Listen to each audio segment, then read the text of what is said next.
Olá, hoje é quinta-feira, 28 de abril, e o Senado Notícias está no ar.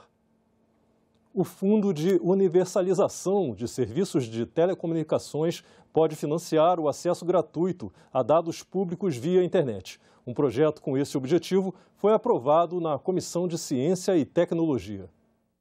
O acesso a milhões de informações num país onde as ferramentas não estão ao alcance de todos ficou ainda mais difícil em tempos de pandemia.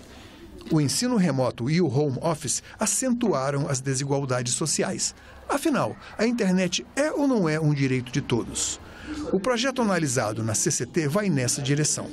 Ele prevê que quando o usuário estiver conectado a um provedor de eGov, ou seja, do governo, o volume de dados utilizado por ele não será contabilizado na franquia contratada, ou seja, não será descontado do pacote de dados. Quando o usuário conectar um provedor eGov, o volume de dados utilizados para a completa fruição dos serviços não será contabilizado na franquia por ela contratada, permanecendo disponível para os outros acessos.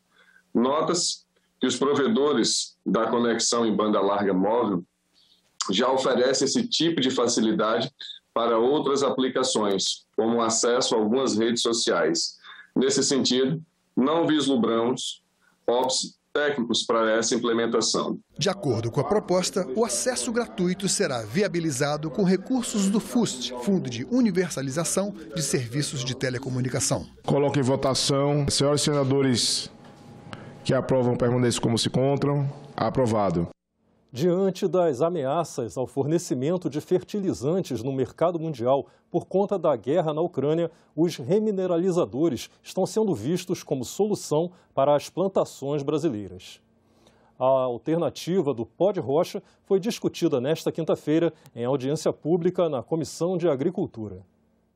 Segundo especialistas, em muitos casos, não se trata de substituir, mas de reduzir o uso de fertilizantes na agricultura. Como se sabe, algumas rochas são ricas em nutrientes. O uso de remineralizadores é algo que poderia amenizar essa dependência, principalmente no médio e longo prazo, com o melhoramento dos solos.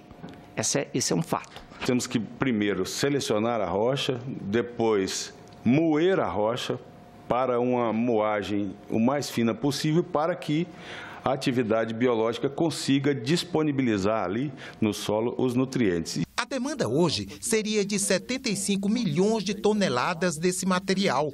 Em muitos lugares, as culturas agrícolas já contam com a tecnologia, que é antiga e vem sendo aperfeiçoada. Já são mais de 5 milhões de hectares no Brasil usando remineralizadores de solo. Então, a gente tem como fazer um trabalho bem feito, claro que não é rápido, né, mas dá para a gente fazer um trabalho aí com apoio governamental, com apoio do Senado, com apoio da Embrapa. Diferente dos fertilizantes, que tem cadeia de negócios consolidada, o aumento da produção de remineralizadores precisa de apoio, de decisão política. Trata-se de uma produção local. Muito problema com licenciamento ambiental, principalmente. E também a questão do crédito, né? A gente precisa fomentar também o crédito tanto para o produtor, para que ele adquira esse remineralizador, como também para as mineradoras, né? Investimento realmente, são investimentos pesados, né, para fazer de início aí. Mas ou o Brasil avança ou paga o preço da demora. A mais cara do século foi a safra passada e provavelmente esta safra vai ser tão cara quanto ou mais. Nós não trabalhamos com a expectativa de termos uma safra mais barata do que a do ano passado. Isso impacta a margem de renda do agricultor, preço de alimentos. Este pesquisador argumentou que o negócio dos fertilizantes foi fortalecido no passado em razão de muitos interesses, inclusive de ordem estratégica. Mas insistir nisso hoje é um mau negócio também para a saúde humana. Nós estamos comendo excesso de potássio. Nós estamos comendo 1,8 mais fósforo do que devia comer, porque nós desbalanceamos na hora de produzir o alimento. Nós desrespeitamos a lei do Criador de todas as coisas. Uma sessão especial no plenário do Senado homenageou os 49 anos da fundação da Empresa Brasileira de Pesquisa Agropecuária. A Embrapa foi criada em abril de 1973. É uma empresa pública vinculada ao Ministério da Agricultura, Pecuária e Abastecimento. Tem sede em Brasília e várias unidades de pesquisa especializadas pelo país. O senador Eumano Ferrer, com o apoio de outros senadores, foi o autor do pedido desta homenagem. Hoje temos uma responsabilidade muito grande com essa instituição que ajudou a criar e desenvolver o agronegócio no Brasil. Os números apresentados pela Embrapa impressionam.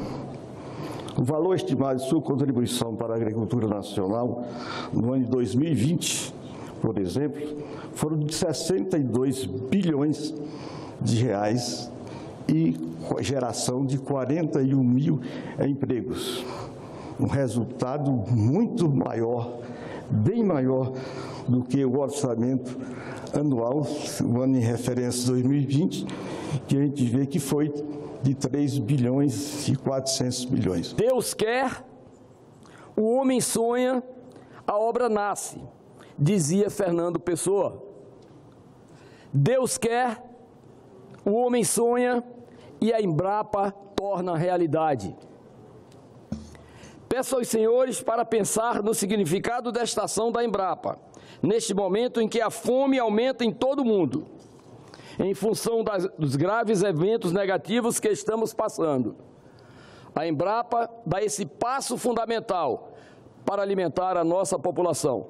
O senador Isalci Lucas, presidente da Frente Parlamentar de Ciência, Tecnologia e Inovação, lembrou os avanços que a Embrapa trouxe para o país no setor agropecuário, mas lembrou também que a instituição sofre com a falta de investimentos públicos e demonstrou preocupação com a Embrapa Cerrado. Eis uma aflição, a Embrapa Cerrado, aqui do Distrito Federal. As terras das pesquisas seriam eliminadas e se tornaria um assentamento popular. O governador de então considerou como terras ociosas o espaço de mais de 40 anos de pesquisa como terras ociosas. Ali naquele solo onde eram feitas pesquisas das mais importantes do país, seriam eliminadas. Fizemos um trabalho hercúleo na Câmara e com o apoio total aqui do Senado. E ao final impedimos, que essa ideia esdrúxula pudesse eliminar o trabalho gigantesco de quase 40 anos de pesquisa e tecnologia e inovação em todo o Brasil. A Embrapa é uma instituição suprapartidária, supranacional até. O mundo que é a Embrapa, os senadores, os deputados dos diferentes partidos, diferentes entendimentos, diferentes ideologias, apoiam a Embrapa porque sabem que é uma empresa do Estado brasileiro, uma empresa pública e assim permanecerá. A comissão de juristas, que vai auxiliar o Senado com sugestões para regulamentar o uso da inteligência artificial no Brasil, realizou hoje pela manhã a primeira audiência pública. No primeiro painel, os especialistas discutiram os objetivos e os impactos da regulamentação. A expressão inteligência artificial pode dar a ideia de uma coisa do futuro ou de ficção científica. Mas, na realidade, esta tecnologia já faz parte do nosso dia a dia há anos, como nos sistemas que auxiliam motoristas a estacionar veículos e cirurgiões a operar. O primeiro painel da primeira audiência pública da Comissão de Juristas, que vai propor sugestões aos senadores para a redação de uma lei que regule a inteligência artificial no Brasil, reuniu especialistas em computação para debater sobre os aspectos sociais e técnicos da regulamentação. Quais são as preocupações que nós temos concretas? A tecnologia de inteligência artificial leva a preocupações sobre a precisão dessa tecnologia e sobre aspectos de justiça, como ela é empregada, preconceitos raciais, de gênero, idade, que podem, por exemplo, determinar candidatos a empregos ou forçar alguns tomadores de crédito a pagar taxas mais altas. E as demandas da sociedade por regulamentação. A sociedade se sente frágil, vulnerável nesse contexto. Quando a gente pensa em escopo e complexidade de tecnologia e suas implicações, uma tecnologia que, ela, por um lado, pode beneficiar, ela também pode gerar um aumento de desigualdade. Então, você tem um ganho de aprendizagem em ambos os grupos, porém, você tem um ganho desigual. Então, não necessariamente você tem uma tecnologia que ela é imparcial. E aí você aumenta a desigualdade. Os especialistas alertam que uma legislação muito rígida, neste momento, corre o risco de engessar o desenvolvimento da inteligência artificial. Qual é o impacto da regulação? É isso. Qual é o impacto? A gente tomar uma decisão muito drástica agora e começar a regular algo que a gente nem entende, o impacto vai ser, acabou a tecnologia no Brasil, as empresas vão embora, não vamos ter pesquisa e desenvolvimento, já estamos tendo fuga de cérebros. Isso só vai aumentar isso.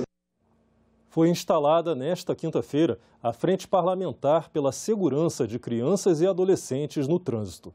Os senadores Lazier Martins e Fabiano Contarato foram eleitos presidente e primeiro vice-presidente do colegiado. A senadora Mara Gabrilli foi designada segunda vice-presidente. Ficamos por aqui. Você pode rever as reportagens desta edição na nossa página na internet, senado.leg.br/tv. Muito obrigado pela sua companhia e até a próxima.